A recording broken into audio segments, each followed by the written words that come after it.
мына табакты 2 есеге көтерейік, 12 миллиард теңгеге кіріскіреді екен. Бірақ енді осы әсіре қымбаттата беруде халықтың қалтасына түспей ме мысалы? Апар көрсеттім басшыма. Сөйткенде ол кісі өзі бейіп шегіп отыр екен. Мен көріп ойлап қалдым, қазір мұны жоқ, кешіріңіз енді, мен өзім шегіп отырмын, қалай болмайды деп айтады ғой деп. Жалпы қазіргі білім саласындағы ең басты жүйелік қателік неде деп ойлайсыз? Бала бір тәртіпсіздікке ұшырайтын болса, бізде кім жауапты қазір? Мектептің директорынан бастап, сол мектептің жаңағы класс сынып жетекшісіне дейін барлығы жауапты болады да. Қазақстанда әйел президент басқару мүмкін бе және қашан? Жауап бермейтін хабарламам жоқ. Кейбіреу енді шынымды айтайын, ақша сұрайтын өте көп хабарлама келеді. Сіз кәсіпкердің қарындасы ретінде қандай да бір мүдделер қақтығысына түсіп қалмайсыз ба? Осы 8-ші созықта осы жүйені өзгертуге атсалысып жатқан депутаттар өте көп.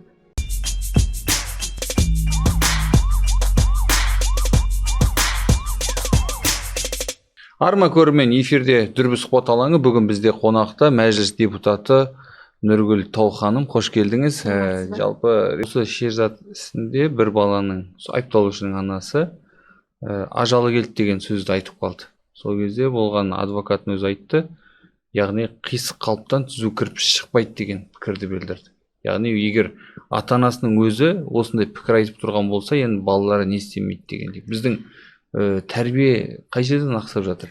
Шынын айтасыз, тәрбие негізі отбасынан басталу керек. Тәрбие отбасынан неге басталу керек деп айтасыз. Бала туғаннан кейін, балабақшаға барғанша отбасында болады. Ата-анасының қимыл әрекетін, ата-анасының бір-біріне қарым-қатынасын, соны көріп өседі, көрдіңіз ба? Фундамент сол жақта жатыр. Сондықтан отбасында бала жақсы тәрбие алатын болса, біз әйтпесе мектепке барған кезде үйретпейді ғой. Бір топ баланы былай жинап алып, сен былай істе, сен ананы ұр, сен мынаны ұр деп үйретпейді ешкім мектепте. Балабақшадан бастап үйрететін тәрбие бір. Сол топта отырған 20 бала ба, сол 20 балаға бір тәрбие кетеді. Түсіндіңіз ба? Сол сияқты мектепте де солай. Мұғалімдер шамасын келгенше сол берілген бағдарламаның аясында тәрбие беруге тырысады балаға. Бірақ та бала әртүрлі болып неге шығады? Әрине, маған мүмкін менің бұл көзқарасыма қарсы адамдар көп шығар, бірақ та отбасындағы тәрбиеге байланысты. Енді біздің тағы да бір сұрақ бар. Біз мына қоғамда мынандай тенденция бар. Жалпы біреуде баланың тәрбиесіне біреуден іздейміз да кінәні. Мысалы менде де бала тәрбиелеп отырған анамын, мен баламның қисық жерім болса, мен өзімнен іздемеймін да. Көрдіңіз ба, мен ана жерде біреу сөйтіп кетті, ана мектепте сөйтіп кетті, немесе ана классындағы бала олай айтқан екен, содан кейін мына бала соған кетіп қалды, анау болды, мынау болды. Кешіріңіз, біз баланы күнделікті бақылап, қарап, балаға күнде көңіл бөліп, онымен сөйлесіп, оның досының кім екенін көріп, оның араласып жүрген балаларының кім екенін көріп, немесе қыздарымыздың жаңағы құрбыларының кім екенін көріп, оларды қарап көріп отырып тәрбие беріп отырсақ, мен ойлаймын, біз дұрыс тәрбие бере аламыз. Негізі қазақи ұлттық тәрбие өте жақсы тәрбие. Үлкенді сыйлау, кішіге көмек көрсету, кішіге ізет көрсету. Мен осының бәрін ойлар едім, шынымен де бір жақсы жүйелеп, отбасын қосатын тәрбие болса, өйткені отбасындағы ықпалды біз жаңағы мектептің тәрбиесімен бірге алып жүретін тәрбие болса, бір жақсы нәтиже шығар деп. Енді қараңыз, тағы да бір мәселе, ата-ананың жауапкершілігі. Сіз енді өзіңіз де білесіз, күнде әлеуметтік желіні ашып қалсаңыз, қандай да бір жағдай болса, мысалы мектептен тыс уақытта, кешкі уақытта, отбасында, үйінде, үйінің қасында, немесе көшеде жүріп, бала бір тәртіпсіздікке ұшырайтын болса, бізде кім жауапты қазір? Мектептің директорынан бастап, сол мектептің жаңағы класс сынып жетекшісіне дейін барлығы жауапты болады да. Басқа адамдар жауапсыз қалады. Мен осыған өте қарсымын. Себебі мен Америка құрама штаттарына барған кезде сол жерде балалардың полициясымен бірге істедім. Сонда таң қалдым. Ол жақта отбасында қандай да бір жағдай кешкісін бола ма? Сол кезде барады полиция. Полиция барған кезде ол жерде әлеуметтік қызметкер бірге барады екен. Әлеуметтік қызметкер деген не? Ол отбасының жаңағы бүкіл жағдайын қарап, бақылап, біліп отырған маман. Сол аудандағы, сол округтағы, келесі маман барады, психолог маман. Енді қараңызшы, мен таң қалғаным, ол жерде жаңағы суицидке бір қадам жасаған баланың проблемасы болды, соған барды. Попытка дейді ғой бізде. Соған жасаған кезінде барған баланы аман-есен алып қалған. Ата-ананың жауапкершілігін қалай қойғанын көрсеңіз, мен сонда таң қалдым. Шынымен де ол жерде психолог мамандар бар, бір емес 3 маман барады екен. Неге дейсіз ғой? Отбасында 3 түрлі тұлға бар. Біріншісі үлкен әке, ер азамат. Оның психологиясы басқа. Екіншісі үлкен әйел адам, ана. Ол кісінің психологиясы тағы бір басқа. Енді бала. баланың психологиясы тағы басқа. Көрдіңіз ба? Осы 3 маман барып олармен сөйлескен кезде шынымен нәтижені көресіз. Бізде қалай? Бізде өкінішке орай бізде мамандандырылған психолог мамандар жоқ. Ер азаматтың психологы да жоқ. Үлкен жастағы жаңағы ананың мамандандырылған психологы да жоқ. Баланыкі бізде мектептің педагог психологы. Мектептің педагог психологы ол тек қана педагогикалық білімі бар психолог маман. Ол ешқандай психология көмек бере алмайды. Ол анықтағаннан кейін келесі этаптағы жаңағы мамандандырылған психолог маманға беру керек оның көмегін. Ал бізде олай емес, өкінішке орай. Біз бар деп айтамыз. Іс жүзінде бізде толыққанды психологиялық көмек жоқ. Осы жерден бізде шынымен де өте үлкен мынандай кемшілік бар. Біз дұрыс көмек бере алмаймыз. Біз айтамыз, анаған неге мынау болмайды. Дұрыс көмек алған жерде нәтиже болатын еді. Сонда менің көргенім ата-ананың жауапкершілігінің орнына қойылғандығы, көрдіңіз ба? Мектептен бала кеткеннен кейін, мектептің табалдырығын бала сыртын аттағаннан кейін ешбір жауапкершілікті мектеп алмайды екен. Неге десеңіз, мектептің ішінде ғана жауапты. Білім беруге жауапты баланың. Мектептің ішіндегі қауіпсіздікке жауапты. Ол жазылып тұр бізде солай. Бірақ та біз өкінішке орай бұл шекараны біз жіберіп қойдық былай қарай. Бізге жаңағы ата-ананың, мен түсінем, ата-ана қиын жағдайда болып қалған кезін түсінем. Оларға мен жаңағы не қойсын деген әңгіме емес. Бұл жерде кішкене ата-ана балаға қарап үйренсе, жауапкершілігін мойнына алып үйренсе екен деген бағытта ғана не. Әйтпесе қаншама баланың тағдыры кетіп жатыр. Сосын кейін бізде қандай проблема? Ата-ана ажырасқан кезде бұл трагедия балада қалады. Бұл барлық жара балада қалып жатыр. Көрдіңіз ба? Оған ешкім көңіл бөліп жатқан жоқ. Жас семья, жас болып үйленеді, ақылға келмей үйленеді, бала шағалы болады, бірнеше жылдан ажырасады. Сол отбасында қалған 2 балама, 3 балама, 1 балама, ол баланың жарасын ешкім түсініп жатқан жоқ. Осы жерде проблема бар. Ол бала ертең бірдеңе көрінуі мүмкін. Өйткені ол баланың жарасын тыңдамады ешкім. Осыған қатысты менің сол ойым, негізі бізде бір жақсы көмек беретін, психологиялық көмек беретін, әсіресе қолдау көрсететін, сол балаларды тыңдайтын, сол балалармен жұмыс істей алатын сондай бір орталықтар керек. Осы менің айтайын деген. Жақсы. Отбасы дегеннен шығады. Бізде бірнеше отбасылық депутаттар бар да. Мысалы үшін Бақтықожа Ізмұхамбетов мәжіліс депутаты болатын болса, София Ізмұхамбетова ол Батыс Қазақстан облысы мәслихат депутаты. Дәл солай Қайрат Тастекеев мәжіліс депутаты болатын болса, Дулат Тастекеев мәслихат депутаты. Балабиев Қайрат мәжіліс депутаты, Балабиев Нұрсұлтан Шымкент қаласындағы мәслихат депутаты. Дәл сол сияқты сіздердің отбасыларыңызда да сіз мәжіліс депутаты, ал ініңіз Нұрымбек Тау. Ініңіз ғой? Иә. Нұрымбек Тау ол Алматы қалалық мәслихат депутаты.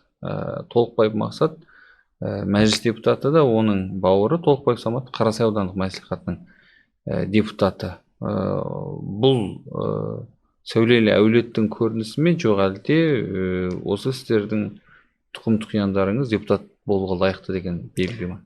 Мен бірінші айтар едім, біздің отбасымызда 7 бала бар. Осы 7 баланың әке-шешеміз жетеуміз де оқып, тәрбиелеп өсірді. Енді бір жағынан ойласаңыз, әр адамның құқы бар ғой.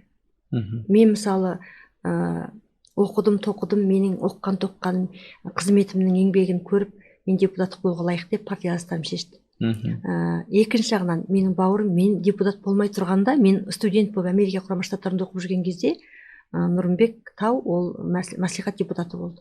Ол мәслихат депутаты кезінде шынын айтайын өте көп сұрақтар көтеріп жүрді. Сұрақтарды көтеріп, әр қаражаттың, әр тиынның қайда кетіп жатқанын бақылаумен, ол ақшаның қадағалаумен ол өте қатал депутат болды. Көрдіңіз ба? Келесі сессияда ол, кешіріңіз, ол республика партиясын емес, оны таңдап шығарған аманат партиясы. Оны таңдап қолдаған, оны ол кісіні қайтадан ұсынған аманат партиясы.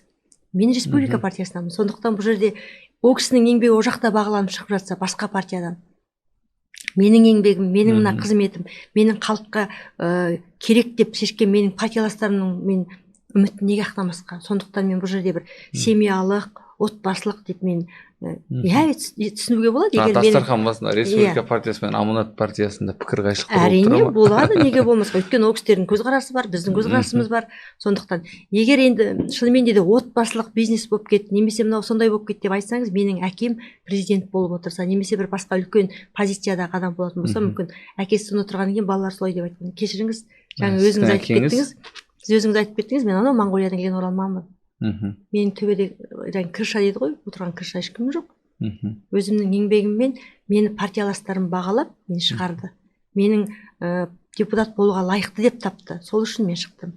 Енді бұл сұрақты мен шынымды айтсам өте орынсыз деп ойлаймын. Өйткені әр азаматтың өзінің елге деген, жерге деген сіңген еңбегі бар. Сол еңбектің бағалану арқылы шығып отыр деп ойлаймын. Әкеңіз қандай қызметтер атқарды? Менің әкем білім саласының маманы. Өзіңіз негізі математик, иә. Сол Монғолия мемлекетінде көп жыл математикадан мұғалім болды.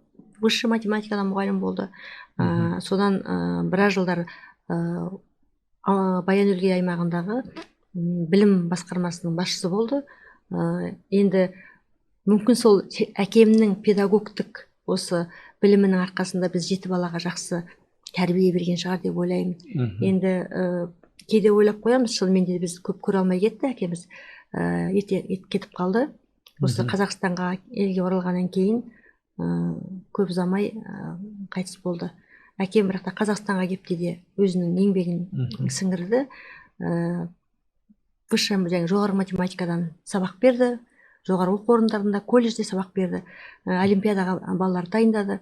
Әсіресе әкемнің қайтқан кездегі бір келген студенттерінің көз жасы, олардың қалай әкем сыйлағаны маған қатты таң қалдырды. Сол әкемнің асында бір бала сөйледі. Өзінің сол 9 жыл оқығанда математикаға ешқашан қызықпаған екен бала.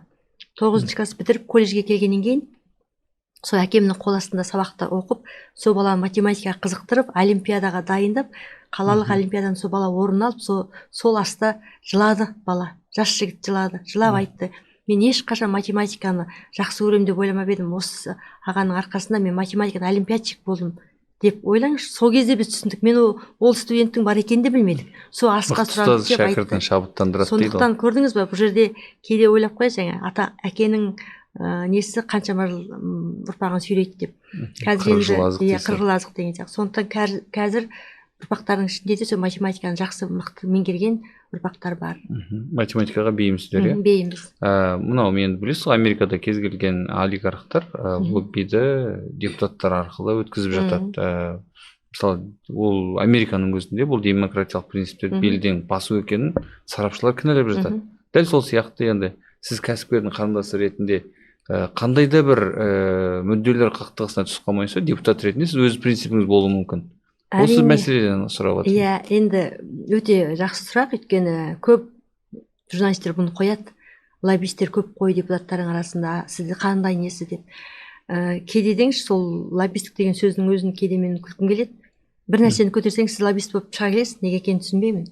Бірақ та мен сол саланың лоббисті болмасам да лоббист болып кеткен кездерім болды. Мысалға бір мысал айтып кетейін. Вейпке толық тыйым салған кезде мен вейптің лоббисті болдым. Айтты маған: сіз деген вейптің лоббисісіз, және табачниктер сізге нетіп отыр, вейпті қарсы болғандықтан табактың лоббисі болып кетіп, кешіріңіз. Табак сізге ақша төлеп отыр, сіз вейпке содан кейін тыйым салып жатсыз деп. Мен демесе тұрадым: жақсы, менде де бір күн дәлелдейтін шығармын оны деп. Өйткені дәлелдейтін мүмкіндіктер болады бізде. Сол вейпке толық тыйым салынды. Иә, қарсы депутаттар болды. Енді мен оның барлығын, ол кісілердің де көзқарасы бар. Көрдіңіз бе, біз талқылаймыз ғой. Талқылаған кезде ол әр нәрсенің екінші жағы болады. Мысалы, мына заңды былай шығарып қойсаң, ертең екінші жағы шығып келуі мүмкін, бұның қате сияқты. Оны қолдайтын депутаттар болады. Сол сияқты мен енді ертең маған вейпке толық тыйым салуға қарсы депутаттардың бәрін лоббист деп айта алмаймын ғой. Ол дұрыс емес. Бірақ та мен неге екенін білмеймін, мен табактың лоббист деп айттым. Жақсы, вейпке толық тыйым салынды. Биылғы салық кодексінде сол табактың акцизін көтеруге мен ұсыныс бердім. Акцизін 2 есе көтерейік деп. Өйткені барлық шетелде табак өте қымбат. Өйткені бұл қолжетімсіз болу керек. Иә, шеккісі келетін адам ақшасын аямай сатып алып тарту керек. Менің еліме салық ақша жетпей жатыр қазір. Үкіметте ақша жоқ. Ана жерге барасы ақша жоқ, мына жаққа қайтасы ақша жоқ. Ешқандай ақша жоқ дегенде басқа сөз түсінбейсіз. Мен соған ұсыныс бердім. Мына табакты 2 есеге көтерейік. 12 миллиард теңгеге кіреді екен. Осы 12 миллиард теңгенің қаншамасын осындай салаға жұмсайық, мына салаға жұмсайық. Жыл сайын 12 миллиард теңге кіріп отырса, уже бірнеше жылда 50 миллиард болады екен. Осындай нені шешуге болады екен деп ұсыныс бердім. Сол мен табактың лоббисті болғанын доказать еттім, мен лоббист емес екенімізді. Өйткені мен табакқа қарсы шығып отырдым. Көрдіңіз бе, мен табакты қарсымын. Өйткені оның біздің ұрпаққа келетін зиянын айтқым келді. Мен табакты қолдамаймын. Мен ешқашан өзім шекпегем де, бірақ та денсаулыққа зиян екенін айтқым келді. Сол арқылы ақшаның түсетінін көрсеттім көзін. өкінішке орай үкімет қолдамады, мен енді табақтың лоббисі емеспін. Бірақ енді осы әсіре қымбаттата беруде халықтың қалтасына түспей ме? Мысалы үшін оңтүстік өңірлерде 400 теңгенің айналасында Қырғызстаннан келетін темекіні енді әртүрлі жолдармен өткізеді, соны тартады. Яғни ел амалсыздан соған көшеді ғой. Сол сияқты да ертең ол қаншалықты дәл қазіргі ақшаның акциздерге прозрачно төленіп жатыр. Негізі трансparенттігі қаншалықты айтыңызшы осы туралы. Қанша нақты бізден табақтан ақша түсіп отыр? Негізі жаңегі жыл сайын көтеруге жоспарда болған. Өкінішке орай енді ол көтерілмей отырған, аз-азымен көтеріліп отырған. Бұл жаңегі неге дейсіз ғой, ол акция неге көтеріліп отыру керек? Біздегі мына барлық зат көтеріліп отыр ғой, бағасы. Олар да көтеріліп жатыр. Көрдіңіз ба жыл? Біз акцияны көтермегенбіз. Ол көтермеді деген салға түсіп отырған. Сондықтан акцияны көтеріп отыру керек. Ол мәселе сіз жаңағы темекінің бағасын шарықтап кетіп, халыққа қолжетімсіз болып қалу емес. Кешіріңіз, онда картошканы солай ұстауымыз керек.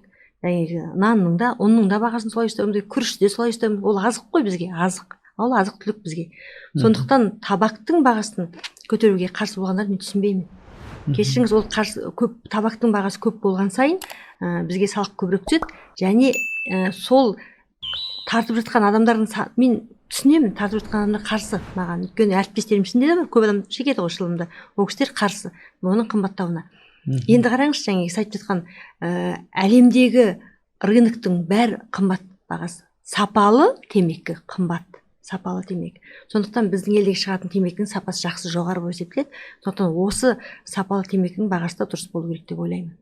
Мен солай ойлаймын. Қырғызстаннан әкелетін темекінің монополистердің қалтасына емес, яғни бюджетке құйылатындай әрине, сол алгоритм бар ма? Иә, ол бар, ол жақсы көрініп отыр. Ол жаңа көтеретін болса, ол жылына 12-14 миллиардқа дейін түсуі мүмкін оның салықтың несі. Сондықтан оны мен қолдамайтындарды мен кейде түсінбеймін.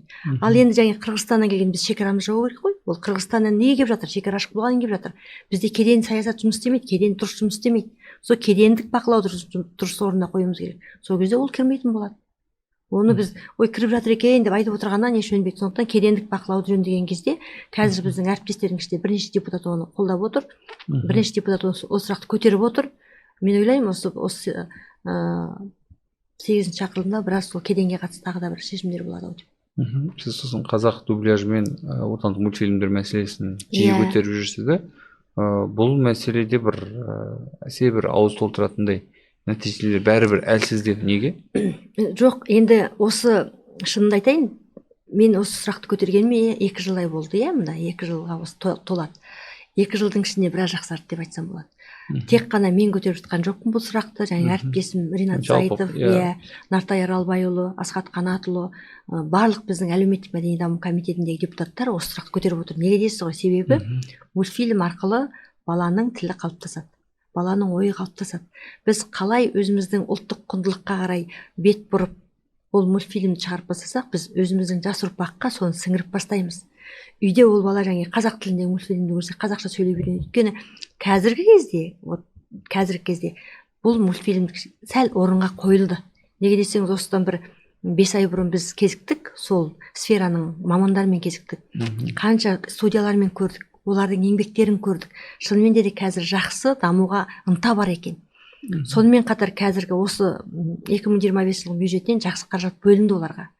Оларды қолдауға, олардың қолдап қазақ мультфильмінің бір нағыз бір бет пердесін көретіндей бір жақсы нелер болып жатыр.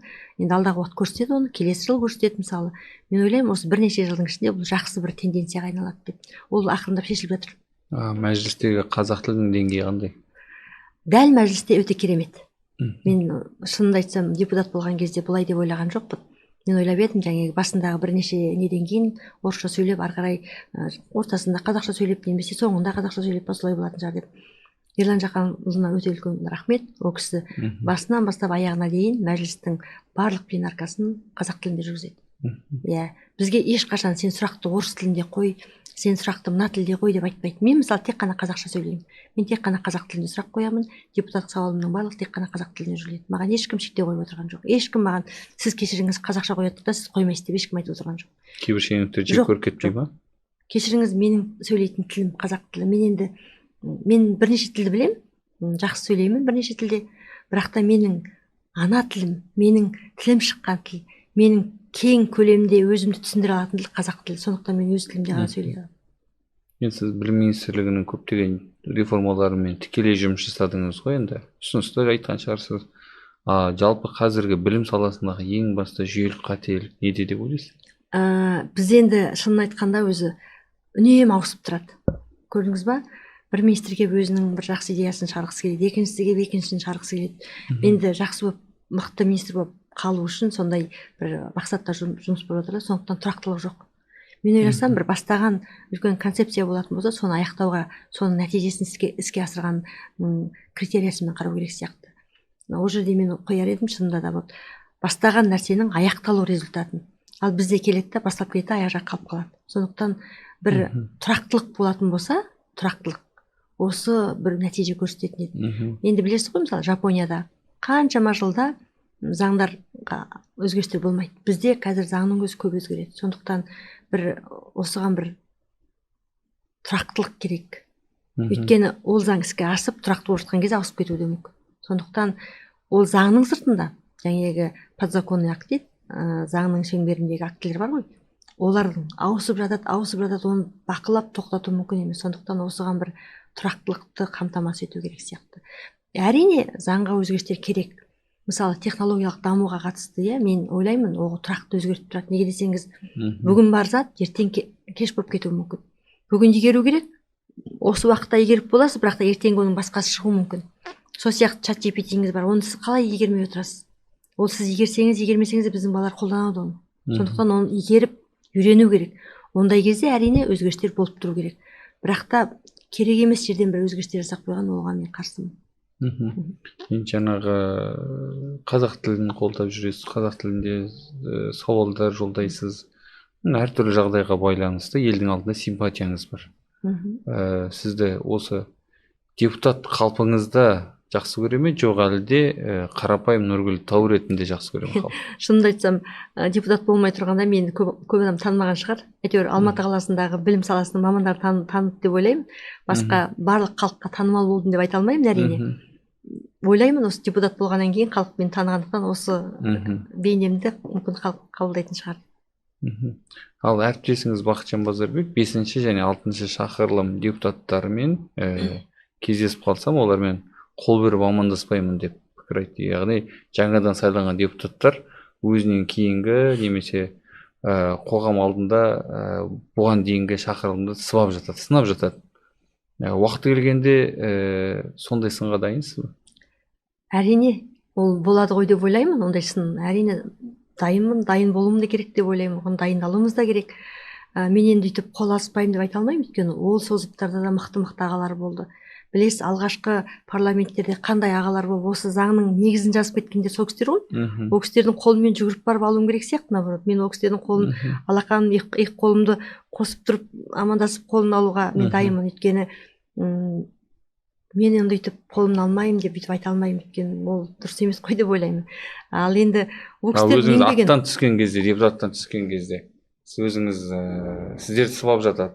Үйтті деп, сол кезде сіз қалай дайындайсыз? Өйткені қабылдаймын деп ойлаймын. Неге десеңіз, біз білмейсіз ғой, біз қазір өзімізше жақсы істеп жатқан боламыз, келесі келген ұрпақ ол жақтағы минусты көріп жатса, қателікті көріп жатса, мүмкін шынымен де сол технологиялық дамысқа іліне алмай жатқан бірдеңелеріміз бар, соны көріп жатса, оны мойындау керек деп ойлаймын. Ал енді амандаспай қол бермеймін дегенге мен оған келіспеймін.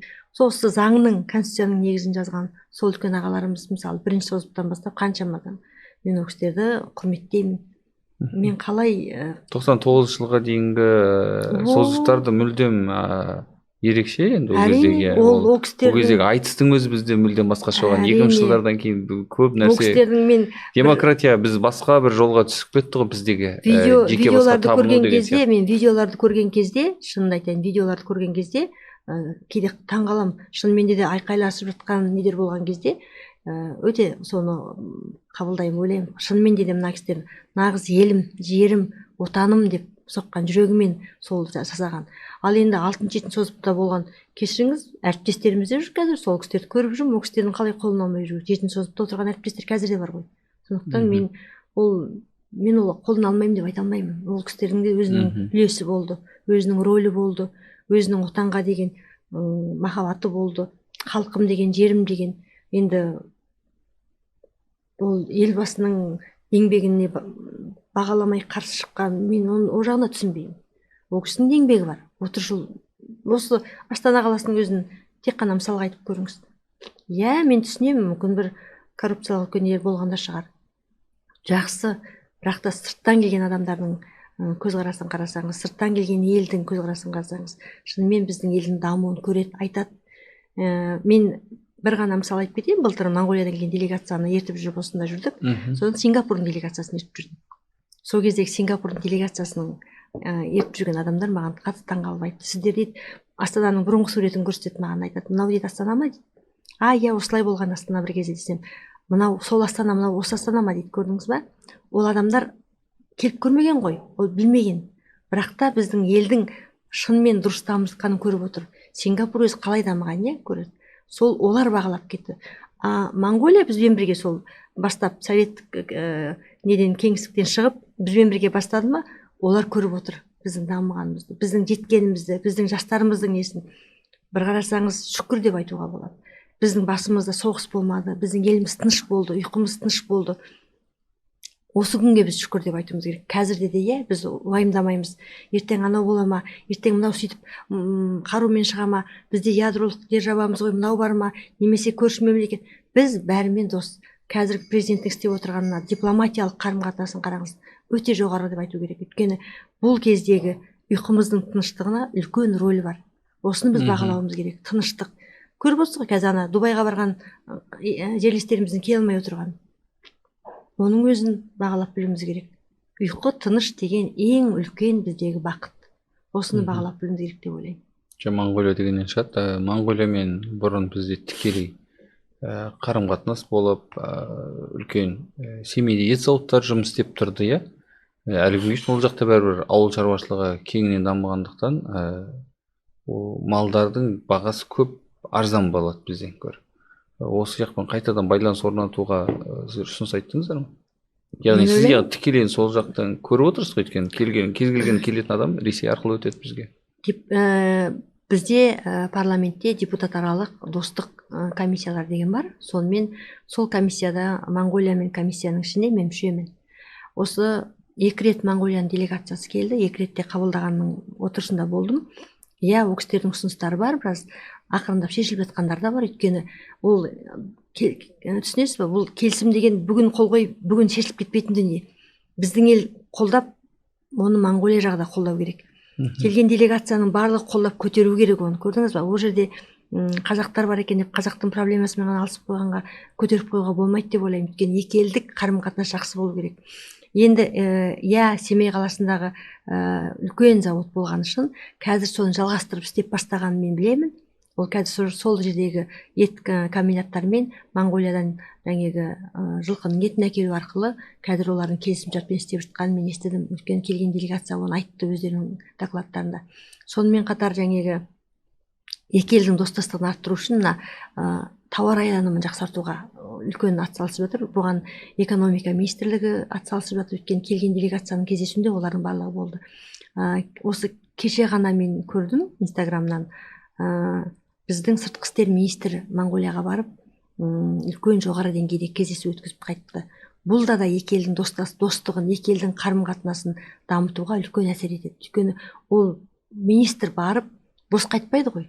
Бір неге келісімшартпен келісіп қайтады. Сондықтан біраз жақсы нәтижелі келісімшарттар қарым-қатынасты жақсартады деп ойлаймын. Сосын біздің қоғамда әйел депутаттарға деген әлеуметтік мәселелермен ғана айналсын дейтін бейресми стереотип бар. Сіз бұған қалай қарайсыз? Жоқ, мен ол жағын білмейді екенмін. Маған ешкім тек қана әлеуметтік мәселемен айланысты деп ешкім айтпады. Экологиямен айланысып жатырмын, қазір экологияның проблемасын көтеріп.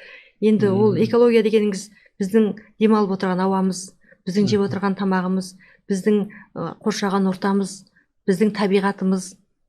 Мен оны көтеріп жатырмын. Маған ешкім сіз әлеуметтік сұрақты ғана көтер деп айтып жатқан жоқ. Енді оны қай әріптесім олай айтқанын мен білмедім. Сондықтан мен ондай бізде бағыт беріп сен сонымен ондай жоқ. Біздің партияда мысалы 3 әйел адам, 3 ер азамат. Бізге ешкім сіз мынаны жасаңыз, бізге қайта бизнес жағын қолдауға көбірек бағыт етіңіздер. әлеуметтік, біз енді комитетке бөлінеміз ғой, әлеуметтік мәдени даму комитеті, көрдіңіз бе? Сонда отырып енді көбінесе сол проблеманы көтереміз ғой. Денсаулықты көтереміз, және халықтың әл ауқаты туралы көтереміз, спортты, туризмді, және білімді көтеріп кетеміз ғой. Бірақ та бізге айтады басқа саланда. Мен мысалы қазір экологияны көп көтеріп жатырмын. Ол әлеуметтік сала емес қой, экология. Сол сияқты жұмыс топтарына қатысатын кезде тек қана біз әлеуметтік бағытқа бармаймыз. Мен мысалы бюджеттік кодексте болдым. Қазір құқық бұзушылық туралы заңнама жүргізіліп, ода болып отырмын. Сол сияқты экологиялық кодексте жұмыс тобында мүшемін. Бізге ешқандай ондай қысым жоқ. Қай жұмыс тобына қатысқыңыз келеді, қай жұмыс тобына мүше болғыңыз келеді, ешкім сізге шектеу қоймайды. Сіз барып қатыса бересіз. Ол заңға ұсыныс та бересіз, түзету де бересіз. Ол жерде ойыңызды айтасыз, критика да айтасыз. Оған ешқандай шектеу жоқ. Жалпы қазір әлемде соғыс өрті күшейіп тұр ғой, көріп тұрсыз. Сондай кезде бір сарапшылар бар. Әйел басшылар мемлекетті көбірек басқарса, онда соғыс әлдеқайда саябырситын еді деп, немесе Путиннің орнында әйел президент болғанда дәл мұндай соғыс өрті өршіп кетпейтін еді деген де пікірлер айтылады.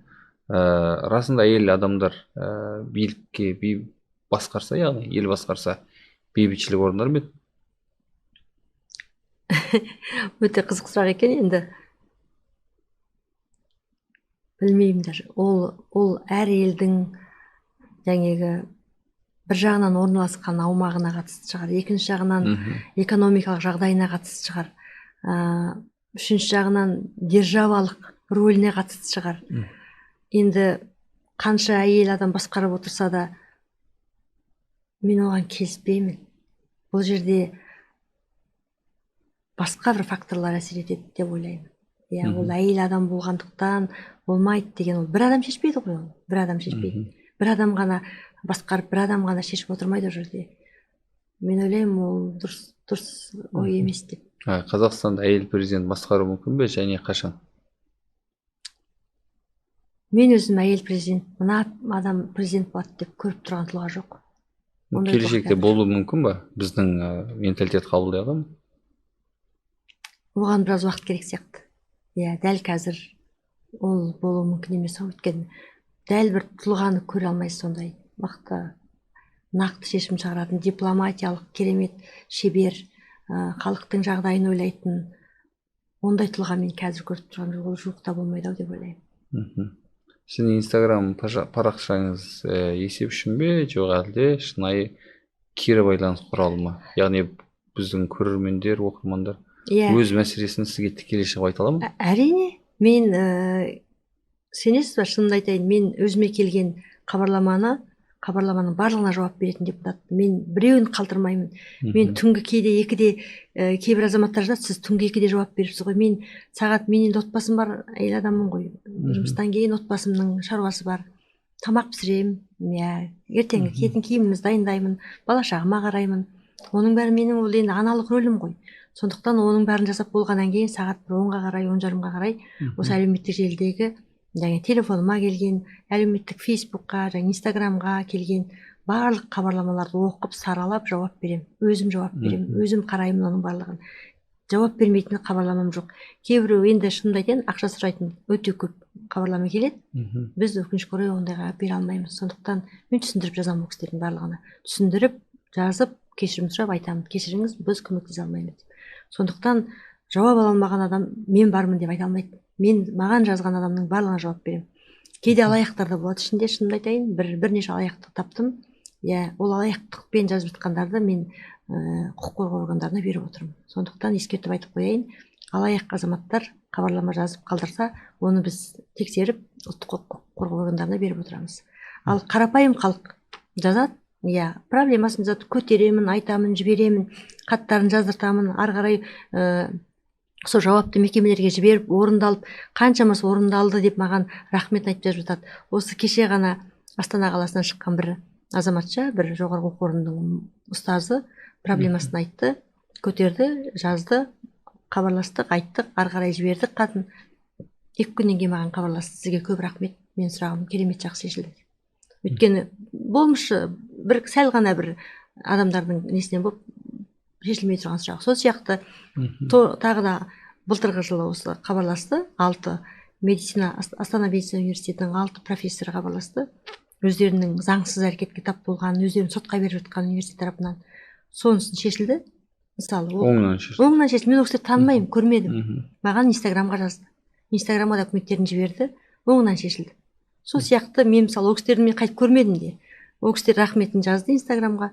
Қазір енді лайк басып тұратын қолдаушыларымның бірі. Мысалы енді ол проблема шешілді ғой, көрдіңіз бе? Сондықтан сол сияқты 120 студент хабарласты. Астана медицина университетінің жатақханасының жағдайын айтты. Бір жатақханасы шешілді, бір жатақханасы осы күзге дейін шешіледі деп күтіп отырмыз. Сондықтан ол әр жазылған хабарламаға мен жауап беремін. Жауап беріп, оны қажет болса соңына дейін жеткізуге тырысамын. Негізі жазушылардың жаңағы көп бөлігі жаңағы ақша сұраушылар дедіңіз ғой. Енді әр нәрсені өз атымен атау керек қой, былайынша қайыршылар.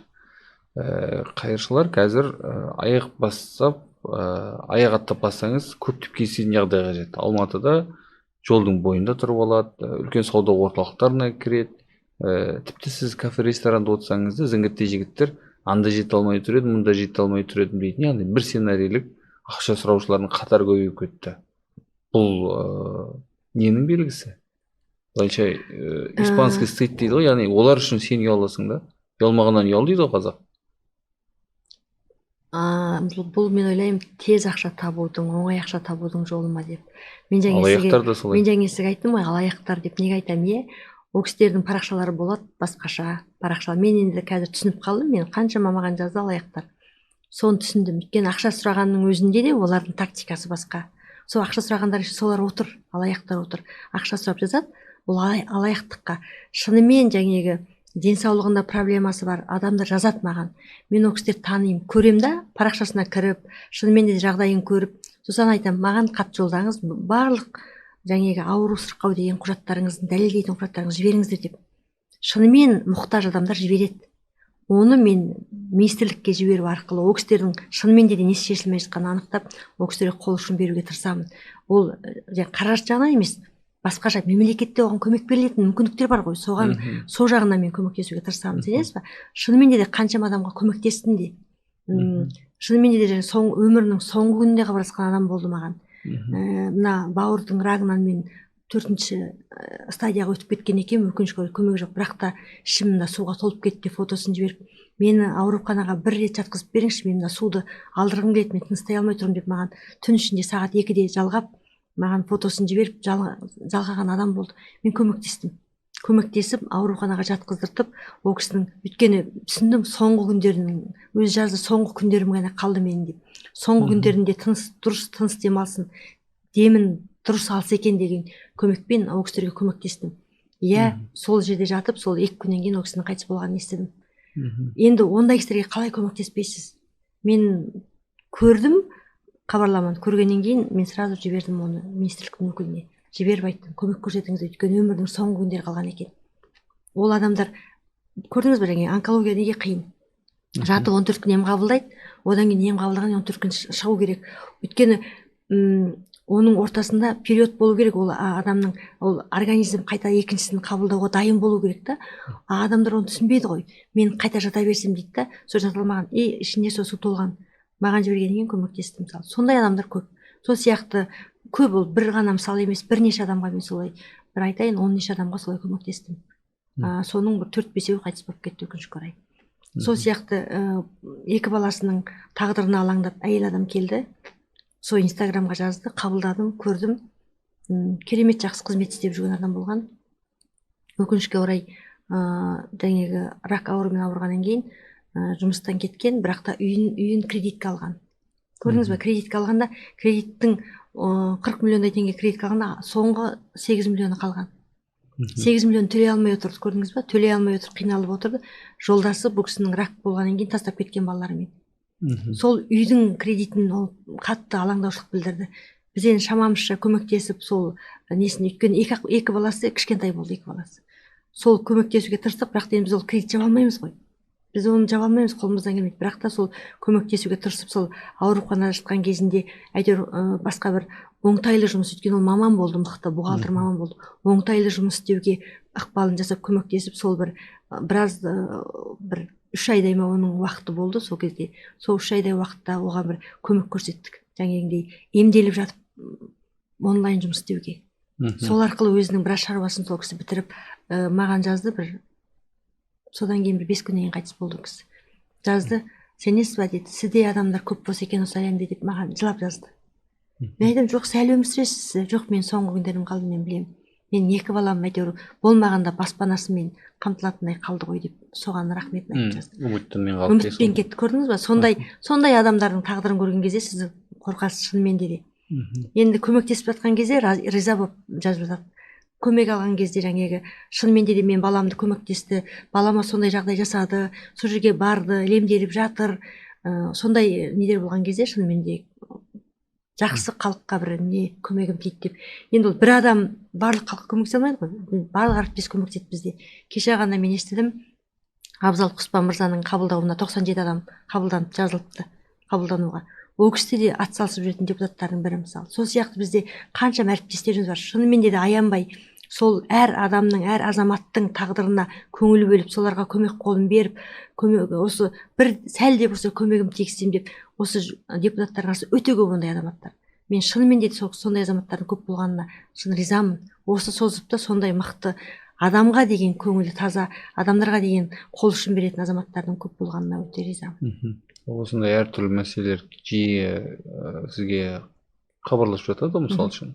Олар жүрегіңізге салмақ па, жоқ әлде етіңізге үйреніп кете ме? Қай мәселелерге жылап қаласыз? Қандай мәселелерге? Сенесіз бе, әр мәселеге көңіліме қатты салмақ болмайды деп айту өте қиын. Өйткені әр тағдырдың артында шынымен үлкен бір ауыр жағдай тұр. Соны түсіну керек. Өйткені өзіңіз ана документтерін оқып бастаған кезде қиналасыз. Оны сіз шынымен де мен көремін, ана біз түскі асқа барған кезде әріптестермен тамақ ішеміз ғой, сол кезде айтамыз ғой, бәрімізде бар сондай проблема. Қаншама отырған сол әйел азаматтар, ер азаматтар барлығы айтады, сондай келді, андай келді. Кейде мысалы мен көмектесе алмайтын жағдайлар болады. Мысалы бір азамат келді, ер азамат құрылыстан құлаған.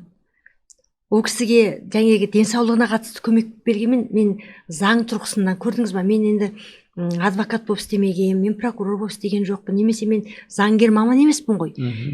Ол кісіге жаңағы заң тұрғысынан көмектер қажет болды да, заң тұрғысынан. Оны мысалы біз әріптестеріміз шақырып, ол әріптестермен бірге қабылдадық. Өйткені ол заңның тұрғысынан көмек бере алатын әріптестер, мықты әріптестер бар ғой бізде. Сол кісілерді шақыру арқылы, ол кісілер көмек беру арқылы, мысалы сондай кейде қиын жағдайлар болады бізде. Кейде тек қана бір бүгінгі күнге ақша сұрап келетін азаматтар болады. Енді ол басқаша, ол кісілермен сөйлесу. Сол сияқты әртүрлі жағдай, бірақ та қиын жағдайлар келген кезде оны көмектеспесе болмайды. Ол адам сізге соңғы үмітпен келіп отыр ғой. Үмітпен келген кезде ол үмітін өшірмеуге тырысуымыз керек деп ойлаймын. Сіз өзіңізді жүйенің өкілімін деп есептейсіз бе, жоқ әлде жүйені ішінен өзгертуге әрекет етіп жүрген реформатормын деп санайсыз? Мен ойлаймын, осы енді әр адам өзін мақтап кетеді ғой. Бірақ та осы 8-ші созықта осы жүйені өзгертуге атсалысып жатқан депутаттар өте көп. Оны енді тағы да тарих көрсетер, десе де бір үлкен үлесін қосып жатқан адамдарды көремін мен. Кейбір ағаларымыз бар, үндемей отырып қосып жатыр, сенесіз ба? Ешқандай әлеуметтік желі жарияламай, ештеңкесін көрсетпей, мен талай ағаларды көріп отырмын да, сол кісілерге ойлап қоям, шіркін-ай, қандай мынандай жақсы азаматтар көп, мынандай. Осы кісілердің істеп жатқанын, осы кісілердің жасап жатқанын халқының көбісі білмей қалады ғой, білмей жатыр ғой деп, ол кісілер мақтанып айтпайды. Көрдіңіз ба? Сондай кейде ойлап қоямын, өткен созыпта да сондай адамдар болды ғой, жоқ емес, ол болды. Ол кісілер сол үндемей істеп отырды, көрдіңіз ба, қаншама. Сондықтан әр кезеңнің өзінің бір жасаған бір несі бар болады. Мен ойлаймын, біздің осы созықта мен ғана емес, енді біраз депутаттар көп жақсы нәрсе істеп жатыр. Оны ішінде жүргеннен кейін көресіз, байқайсыз. Қаншама ағалар бар, шынын айтқанда аттарын мен сөйттім деп айғайламай-ақ қана жақсылап істеп жатқан. Сондықтан енді тарих көрсетер, десе де болашақ ұрпақ соны бағалап білсе екен деп ойлаймын. Өйткені жасалды жақсы нәрселер. Оған мен сенемін. Соған дейін бір сәл де болса үлесімді қосқан шығармын деп ойлаймын. Ал Нұргүл Таудың өмірлік кредосы не? Енді жаңағы қарапайым жүріп осы жерге келген кезде адамдар ойлайды ғой, ой, кейде бір достарым да болды, маған сынап қарап қайтер екен деп. Сосын өзім барып амандасам, кейде олар амандаспай тұрады. Барып амандасам, саған не болды, мен танымай қалдың ба деймін ғой. Сені қалай танымайын дейді, енді неге келмейсің десе, өзі күледі содан кейін мен сені дейді мына депутат болғаннан кейін бір басқаша болып кетті ғой деп ойлап едім дейді. Мен айтамын жоқ, неге мен бүгін депутатпын, ертең мен қайтадан сол жаққа қайда барамын ғой, халықтың ішіне. Мен қалай олай істеуім керек деп. Сондықтан қарапайымдылықты қалаймын. Иә, қарапайымдылықты қалаймын. Мен өзіңізбен вейп мәселесінде бірге күрестік, барынша енді сіздің сол бастамаларыңызға қолдау көрсеттік. Медиа жағынан әсіресе үніңізді жеткізуге тырыстық. Иә. Жалпы бүгін депутаттық значогыңызды шешіп қойып, емен жарқын осындай сұхбатқа келіскеніңіз үшін сізге алғысымызды айтамыз. Дүние тұрғанша тұрыңыз. Біздің оқырмандардың, дүйім халықтың мұң мұқтажын осы үлкен мінберден билікке жеткізе беріңіз. Жақсы, рахмет. Сізге рахмет. Сізге рахмет. Үнемі қолдап жүрсіздер. Иә, көп рахмет.